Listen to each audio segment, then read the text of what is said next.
Okay, Pete, I know we talk Sean Dyche a lot, but the rumors are just getting stronger and stronger by the week as Dan Friedkin's takeover really gets close to a close. Rumors that'll be done within the next couple of weeks. It seems like Sean Dyche has a foot out the door already. Is David Moyes the best option to replace him? Maybe an 18-month contract, get them to stay in the league and make sure at the new stadium they're in the Premier League?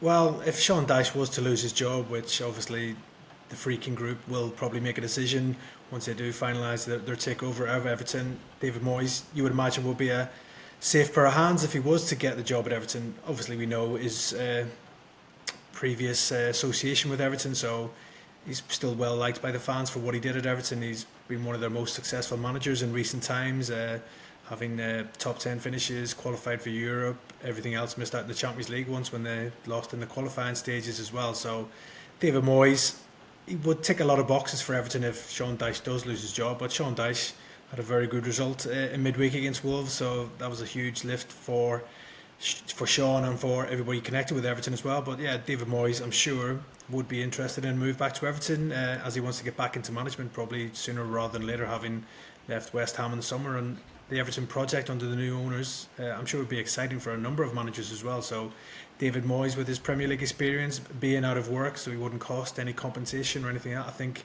he would definitely be pretty high up in that list of replacements if Everton do decide to change manager. Pete, sorry to interject there. What's Dyche's situation? I'm not au fait with his contract situation. How long has he got left? Yeah, he's up in the summer, Sean. He's got yeah, this summer. yeah, this summer. Is what they're going to do actually, Everton? You look at them. They had a good result last night against Wolves, as we talk now, in 15th. They're not going to challenge for European places. They're not going to be challenging, higher up the echelons of the Premier League. So what's the remit? The important thing is this season that they stay in the Premier League. So I question, the warranty of replacing the manager when you've got a tried and tested, proven manager who knows the league. He knows how to stay in the league. All you've got to do this season is stay in the league, because where you are now, you're on 14 points after 14 games. A long way off any type of European football. Relegation, is it still in the conversation? Yeah, it absolutely is. But who would you employ? You'd employ a David Moyes or a Sean Dyche to keep you in the Premier League. So for what it's worth now, why change things when you've got a manager who's proven at keeping teams in the Premier League? If he's out of contract in the summer, that may be a situation that works for everybody. But at the moment, the way that Everton are going, yeah, they're not playing the most glamorous football. They're not getting the results that they want. I think the difficult thing for them now, because the questions are going to be asked, as we do every week, they've got Liverpool in the Merseyside derby at 12:30 on Saturday. Massive game. I actually think they'll get something. I think they'll get a draw in that game. Put that on record now. But then the next few games, Arsenal, Chelsea, Man City. So there's a few big games in there. I don't think immediately we're talking about Sean Dyche's future, but when they've played Arsenal, Chelsea, Man City after a Liverpool game, then maybe the conversation may grow some legs. Yeah, there's probably more talk around Sean because the other teams down in that relegation dogfight look like they're considering changing managers as well. So obviously Leicester have replaced Steve Cooper with Ruud van Nistelrooy. Obviously you've got the Freaking Group coming into Everton as well. So when you have a takeover, sometimes you have a change of manager as they've got their own plans as well. So that's probably why there's a lot of noise around Sean's future. But as you said, Paul, if the remit is to stay in the Premier League, there's no better man. He's done it the last couple of seasons, working against very tight parameters, and he's done a good job for me at Everton, considering what he's had to face with PSR and FFP and points deduction. So sometimes you got to be careful what you wish for, and I think Dyche still is the right man for Everton. But it's the Freakins who will make that decision when they finally get their feet under the table at Goodison Park. But you look at it and you look at other clubs, and that's what ownerships and boardrooms will do. They'll look at Leicester and say, wow, Ruud van Nistelrooy beat West Ham 3-1 in his first game. New manager bounce, that's what we need. They'll look at Ruben Amorim, or his wins at Old Trafford. Granted, they lost at Arsenal, but the new manager bounce, other boardrooms will be thinking, do we need that? Do we need that new manager bounce? I was at the King Power on Tuesday night. Believe me, Leicester won 3-1, but they got absolutely battered. West Ham were much the better team.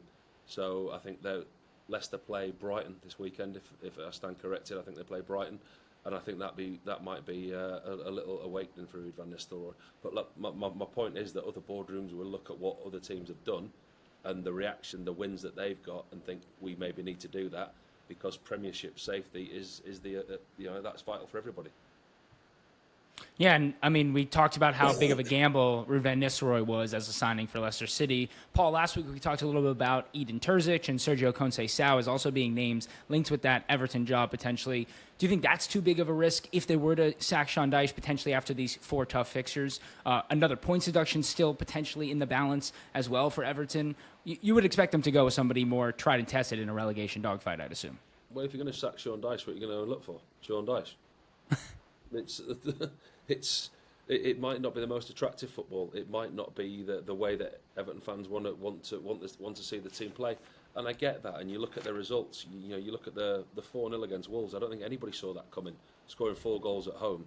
That's more goals than they've scored in the last 5 home games. They scored 4 against Wolves, which is more than the last 5 home games. What do they expect? What do they want? You understand. You look at the likes of Aston Villa with Unai Emery. You look at the progression, etc. But then you look at what West Ham have done. They've jumped ship away from it, got Lopetegui, and things haven't changed that much. The biggest thing, and I keep emphasising this every week when we do the pod, Everton have to stay in the Premier League, regardless of who the manager is next season. They have to go into the next season in the new stadium under the new ownership in the Premier League. That is the most vital importance that they've got. Sean Dyche, David Moyes, whoever that is that takes them there, those are the 2 managers that you're talking about. Look further down the line. Talk about the manager's future further down the line. When Everton are a Premier League club going into the new stadium next season, when we're talking about this fantastic new owner that's putting new money into the club, etc. The basics this season is stay in the Premier League, and you've got the best manager to do that.